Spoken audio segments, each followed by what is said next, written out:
నిన్ను కూడా బలి తీసుకుందాం అనుకున్నా కానీ నన్నే తీసుకున్నావు స్వామి. మీరెవరు తండ్రి? నేను ఎవరినైతే నా చరిత్ర ఎందుకు ఓట మషమ్మ నీ పేరుతో నిలుము. నీకు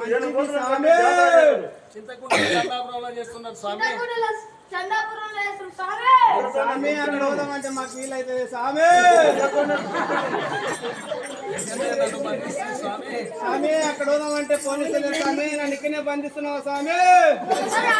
మచ్చమ్మ మేము సరగానికి చేరము. మంచిది స్వామి. దున్నపోతునే వదిన స్వామి. దున్నపోతుల ఆరం తీసుకుంటా స్వామి. దున్నపోతుల ఆరం తీసుకుంటా స్వామి. స్వామి స్వామి